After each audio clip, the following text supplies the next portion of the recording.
Hello and welcome. My name is Kyle, and today we are going to be talking about coconuts. I have been I've been very excited about this new format that is coming out to Disney Lorcana.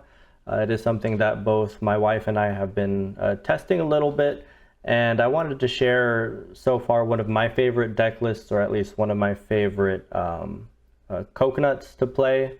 If you haven't heard of coconuts or you don't know how to play coconuts, this isn't going to be the video. I'm not going to be talking about how to play. That'll be a whole different video. And at this point, it's still in beta and testing, and we don't know what the official rules are going to be yet, but we do have an idea. We have some of the at least they released some of the test coconuts, or I guess commanders if you play Magic. So basically that is going to be the leader cards, and the deck I'm showing off today that I'm going to be doing a kind of deck profile is going to be for Robin Hood Sneaky Sleuth.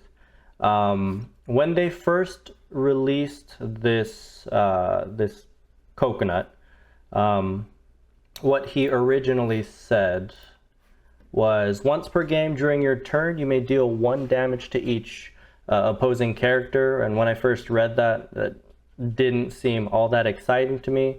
I understand what they wanted to do with Robin Hood in terms of his game plan, but it's not a really exciting ability, and you can use it once per game, so not exciting. And then they changed it. And so now what Robin Hood, the coconut, says, at the start of your first turn, you may play an item card named Robin's Bow from your collection for free. And whenever you play a character named Robin Hood, deal 1 damage to chosen opposing character or location. And of course, you can play 4 copies of Robin Hood Sneaky Sleuth. So that's going to be, every coconut seems to have that baked in by default. One thing that is not for certain in terms of Robin's Bow is whether or not you need Robin's Bow in your deck, or you can just have Robin's Bow on the side and then you can play it, because it says from your collection, not from your deck. And so it's hard to say whether or not Robin's Bow is actually part of, or has to be part of the deck.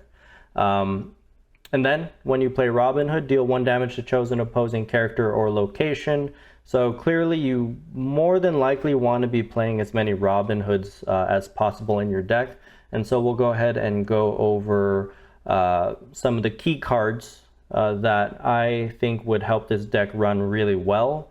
We're not going to go over every card, because Coconuts is a singleton format, meaning that you can only have 1 copy of any card, except for, of course, Robin Hood Sneaky Sleuth, which you can have 4 copies.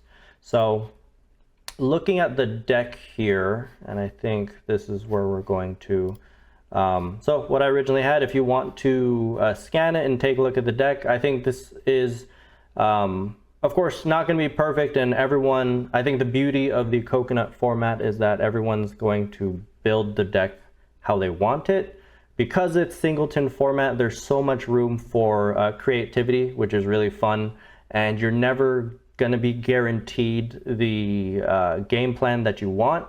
So here it is. If you want to take a look, scan it, it's I think a pretty decent shell. I tested it a few times against my wife, and I think it's very fun. And so far, out of all the coconuts, this one might be one of my favorites. So starting the video series on coconuts, this is the one that I wanted to do first. And so it's always subject to testing and swapping out cards, especially as new sets and new cards come out. But I think that is, again, the beauty of the new coconut format, and that's what makes it very exciting.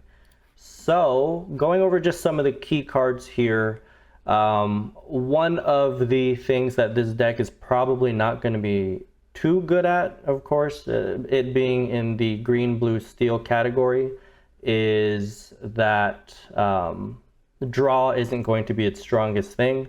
Oh, and by the way, so you can, this video is going to be all over the place, so I do apologize, and I'm going to try and not ramble too much. I'll try and keep it as concise as possible, but it has been a while since I've made any kind of videos.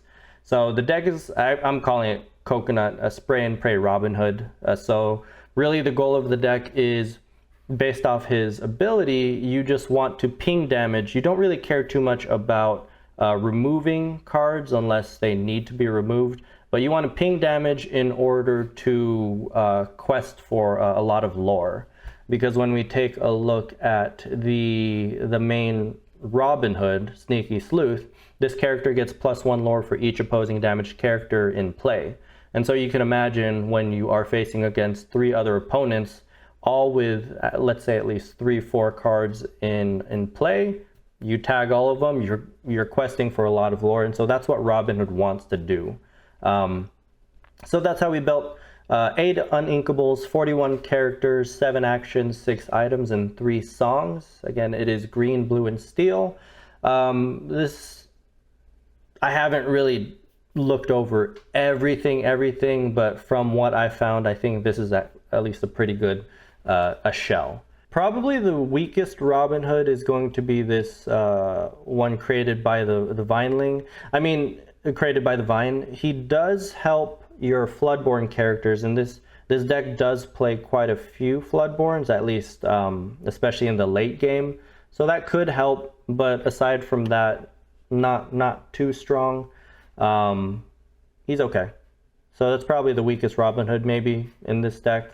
One of the biggest ones, Malicious, Mean, and Scary. Put 1 damage counter on each opposing character. You can easily see why that would be good for this kind of deck. And so there are actually a few other cards that act like Malicious, Mean, and Scary that you might not either be aware of because of the large card pool, or they're cards that you really don't see within Core Constructed. And so some of the other ones would be cards like Avalanche. Deal 1 damage to each opposing character. You may banish chosen location as well. So if someone's playing maybe the John Silver locations deck, this can be a pretty mean card. What else do we have? Vision Slab.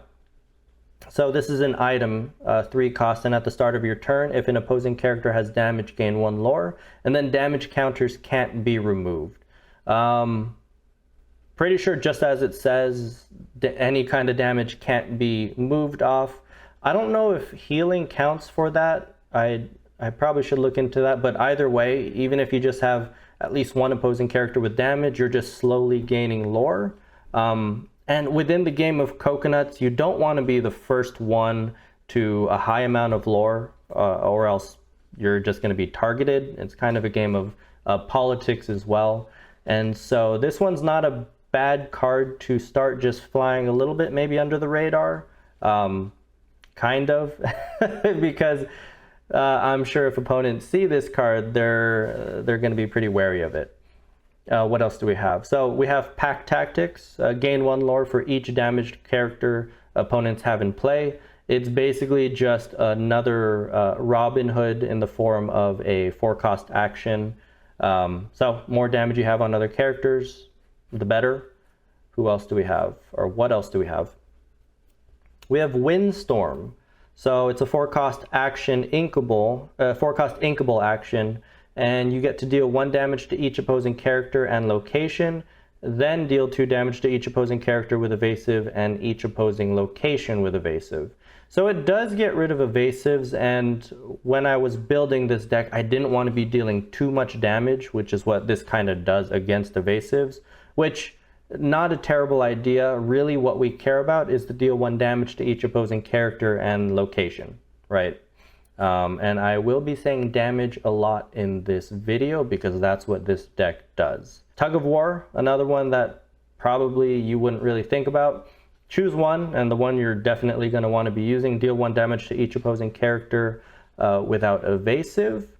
We have Tinkerbell as well, which when you play her, deal 1 damage to each opposing character. So you can kind of see the theme here. We want to be playing cards that can just deal damage across the board to help us with our Robin Hood Sneaky Sleuth, so that we can be questing for a lot. And honestly, if we have 2 of these cards, you're pretty much going to be close to finishing off the game if you have a lot of damage on the board. So We also have Grab Your Sword, 5 cost uninkable song, which deals 2 damage to each opposing character. I wasn't sure if I really wanted to include this because that can actually be quite a lot, but I mean, it could be helpful, especially for maybe removing some of the opponents who are playing aggro decks, so like the Stitch deck. So this can help a lot, keep things under control. So not a terrible card to have as well. Same thing with Vincenzo. I mean, so Vincenzo Santorini, when you play him, he deals 3 damage. That's kind of a lot.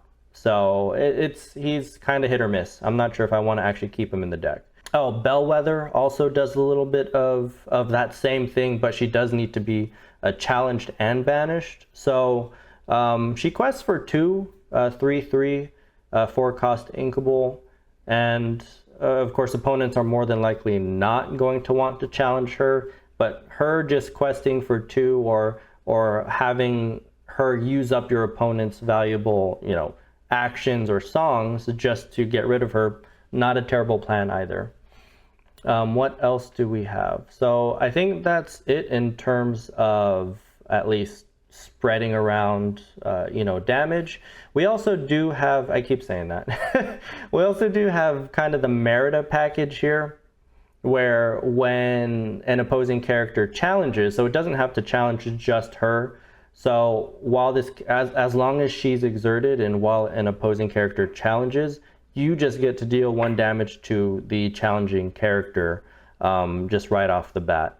So she's probably going to get taken out pretty quick, but it's another way to just get some more damage off. And I think, lastly, Bagheera, again, another one that isn't necessarily guaranteed, but it's a lot more, I think, guaranteed than what Merida does. So as long as he is banished on an opponent's turn, you deal 2 damage across the board to every opposing character. So another good one, deals quite a lot, but still helps your game plan along. So again, one of the things this deck is weakest on is going to be card draw throughout the game.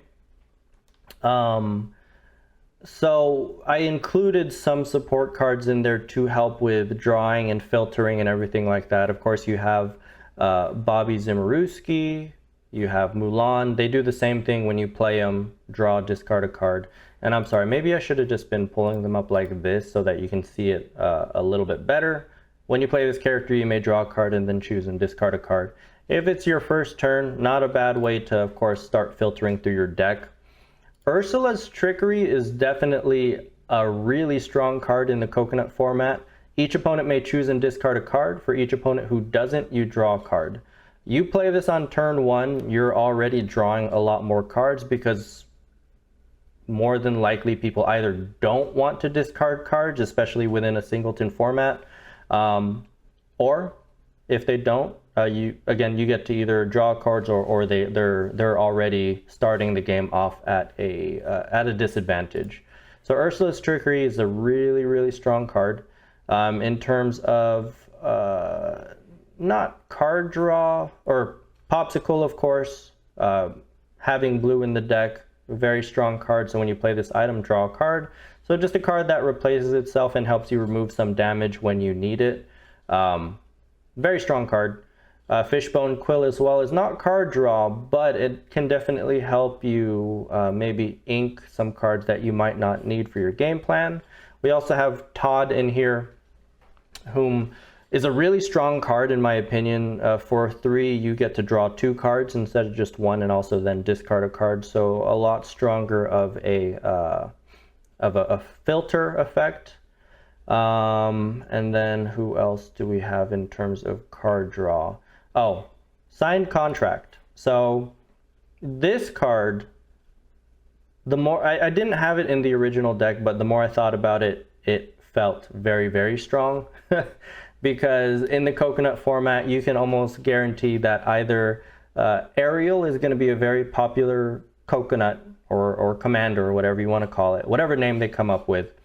Ariel's going to be a popular one, or even the Ursula. So any kind of singing package, anytime a song is played, and multiple songs can be played even before your next turn. You're just drawing cards while people are doing that. So to me, Signed Contract is a very, very, very strong card. Oh, another one was going to be, I'll talk about that maybe later if I don't forget. So that I think is it's going to be one of your best card draws. And then what else do we have left for card draw? I did include the Rapunzel and Flynn Rider package. So I included some Flynn Riders. I don't think I included any Rapunzel.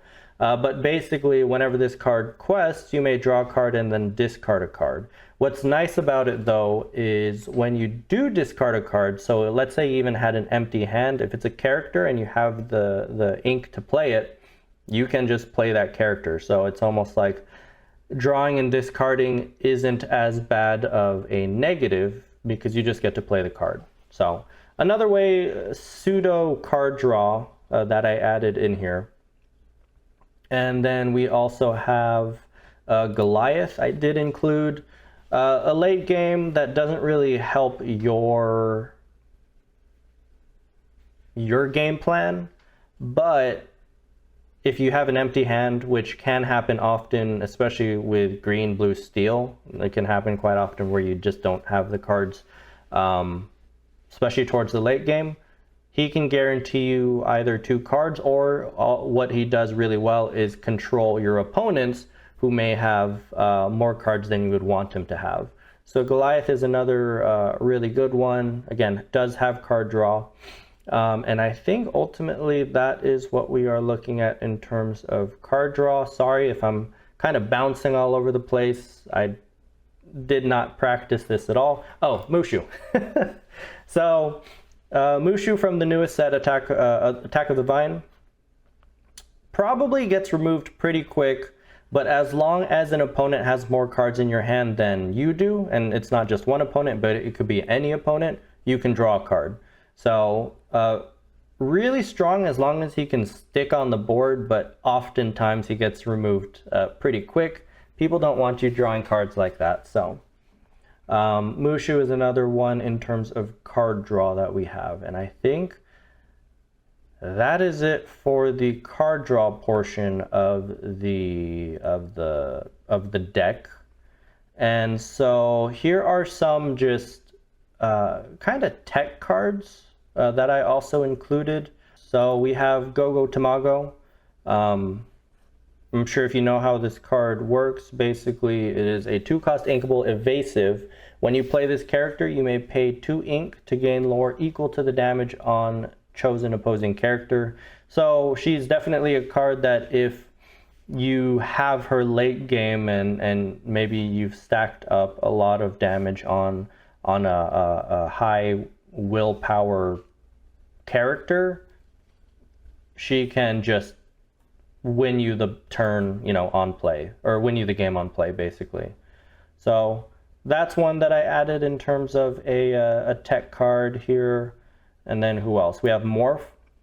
Really good just because we do play a lot of shift characters, at least towards the late game if he can stay alive. So basically you may play any character with shift on this character. And we do play, one of our main guys is a Robin Hood. Sneaky Sleuth is a shift character. So basically Morph acts as a shift target for a lot of cards we have. Robin Hood Champion of Sherwood is another one. Could act as a shift target for Merida, Gifted Archer, Rapunzel, and Flynn Rider. Who else? Tinkerbell. Fantastic shift target for Tinkerbell. Also John Silver. So this is one that I didn't talk about when we were talking about the game plan, but he is a very sticky card with resist +2.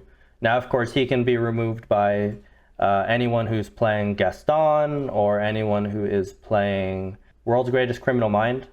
So that's another easy way to remove John Silver. But generally speaking, once he's on the board and at the start of your turn, deal 1 damage to each opposing ready character. So really strong, easy way to get free damage onto the board there. That's why I did include him as a tech. And then you have Prince Philip, who, when you play this card, I'm sure everyone knows, banish all opposing damaged characters. So in this deck, definitely a big board wipe. Not great towards your general win condition. And as soon as you play Prince Philip, if everyone has damage on the board, you're just putting a big target on your back. So definitely not something you want to play early on, if you can help it. Definitely don't play it early on for this deck. But it's definitely a good card to help you solidify your win, especially if you're in the late game and you just want to quest out your characters. But he's basically just a nuke button that says get rid of absolutely everyone. So really good card, one that you want to be careful about how you play it. The Vine is another one that I wasn't sure I really wanted to include. It does deal damage to each opposing character, but that only happens during an opponent's turn whenever one of your Floodborn characters is banished. So it's very specific on how it deals that damage. But I thought it could be interesting if you can get the Vine out. It could be a fun card to just have. Big boss card. Another one doesn't really help in terms of your overall game plan for the most part. But if there are really pesky cards that you really need to get rid of, Shere Khan is a really good way to do it. Fearsome Tiger, basically he has evasive, and whenever he quests, if an opposing damaged character, well, you get to banish an opposing damaged character, and then you get to take 1 damage and place it on another. So really good. Really the second part you don't need for Robin Hood for this deck, but really good removal tool. I'm playing Sherwood just because we play a lot of Robin Hood. So Sherwood Forest, we play a lot of Robin Hoods in this deck. You get to remove a Robin Hood here for free. And then your Robin Hoods do gain ward, and they get to deal 2 damage to chosen damage character while here. I think the second part of it, the exert and pay 1 to deal 2, is really not that important. The ward is awesome because it just makes your Robin Hoods that much harder to get rid of. So if you have Sherwood Forest, you have Robin Hoods in there, and let's say you gather multiple of these sneaky sleuths, just waiting to quest all of them for all the lore. That's not a bad way to do it if you can make it happen. And then, yeah, I added Seven Dwarfs Mine in here, a decent way to get, 1 damage on a character, but I still am not 100% sure I want to keep Seven Dwarfs Mine in the deck.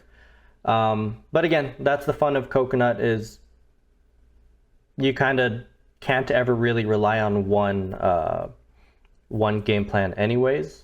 So not a terrible thing to keep in the deck.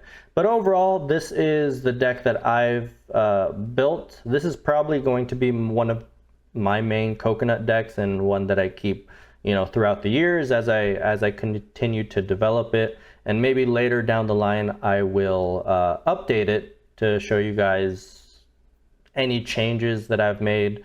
Especially if I find out any cards that just don't really fit in the deck. Retro Evolution Device is one that is also just kind of a tech card that could work out. So basically, exert, pay 1, you can banish whatever character you have on the board, and then you play a character with a cost of up to 2 or more, then the banished character for free. So if you find that maybe you're not having enough ink on the board, or you want to get a bigger card out earlier, Retro Evolution Devices, that's why I have it there, especially because late game we have a lot of these big bodies that we could be playing to maybe help our game plan a little bit. But that's the deck here. And then lastly, what I wanted to finish the video off with, and sorry, this video has gone on way longer than I wanted, but it is my first video in a long time, so please forgive me. I wanted to show off some honorable mentions, or basically cards that maybe you might want to consider if you're building the Robin Hood Sneaky Sleuth deck. So Cursed Merfolk, really strong card, especially on a turn 1 play. Your opponent's probably don't want you to be questing for 2 every turn that you go. So someone's going to get rid of it pretty early, and then every opponent discards a card. Green has a lot of cards that make your opponents discard, and so if you really want to be mean, definitely play some of these other cards that I will also be mentioning within the honorable mentions list. But again, Coconuts is a little bit more about a game of politics, and so you probably don't want to play too many mean cards unless that's what your deck is all about and that's what you're going for. And someone's got to be the villain, right? I have Todd in here, but I forgot I already have Todd in my deck, so ignore that. Anna, my wife would get on me. Anna, Diplomatic Queen. When you play this character, you may pay 2 to choose one, and you can either have each opponent choose and discard a card, so again, going the mean route, or you can have a chosen character get +2 strength this turn, kind of useless. But the last one, banish chosen damaged character. So she really acts as a 5-cost removal tool, especially for the Robin Hood deck. So maybe something to consider, but she is uninkable. And then aside from that, she'll probably quest for 2 and then just be removed after that. Eleanor is one that is strong in core constructed, but I didn't know if she would actually feel strong in this deck. I did have her in the original list and I actually removed her. To have 3 or more exerted characters in play multiple turns, I think for the Robin Hood deck isn't that feasible. It's not an aggressive deck. It's more of a calculating, flexible deck, and the way I see it, and I could be wrong, but Eleanor, you'll probably get 1 turn that you get to use her, and either she gets removed or you're not going to have enough cards to make it happen again. So dealing 1 damage, then gaining a lore and drawing a card is nice. I just don't think it's going to happen that often. It's not really your main game plan, but I still wanted to include her in the honorable cards to consider. Donald Duck is another one that, again, the deck kind of lacks in card draw, so not a bad card maybe to consider, especially in the game of politics where maybe you can get everyone off your back because you're giving them free cards to draw. Now you're drawing 2 cards where everyone else is drawing 1, and so he can actually make games go probably much quicker, but another card to consider. I didn't include him in the deck. Angel, another very strong card. Getting rid of your cards to deal 2 damage though in a deck that you might not have a lot of card draw didn't feel to me worth it, especially when you don't care about removing, especially with that 2 damage. You just care about pinging damage and then questing. So it's an honorable mention. She could be strong in the deck. She's super expensive right now, so not a bad card to not have in the deck. And then we have Violet Parr, especially the 2-cost Violet is a very strong 2-cost. So she's one that you can include if you want. And what she helps is basically with the filtering. You do have quite a few hero cards in the deck, so she is one that can help out quite a bit. And then what else do we have? Sail the Azurite Sea, pretty obvious. It's just card draw and ramp. Ramp being that you can ink more. It's not really what the deck wants to do though, so I didn't include it. It is a strong card though, so definitely one to consider. To me, Quick Shot is almost a version of Sail the Azurite Sea, but specifically for the Robin Hood deck. Another one to maybe consider, but it is uninkable. Deal 1 damage to chosen character, so working towards your goal, and you get to draw a card. So it does replace itself. So also not a bad one to consider. Bend to My Will, 7-cost uninkable action. Probably one of the most broken cards, if not the most broken card in the Coconut format. Each opponent discards all cards in their hand. So you play this card, especially late game, you're more than likely maybe winning, or you're just pissing everyone off. So decide with that what you will. I didn't include it in the deck because I wanted the deck to be more focused on the pinging of damage, right? Pew, pew, instead of just like being mean to everyone. So I didn't include it. More green cards, and you can see that I included a lot of green cards in the last part. The video is running kind of long, so let's just go through it quickly. Sudden Chill, each opponent chooses and discards a card.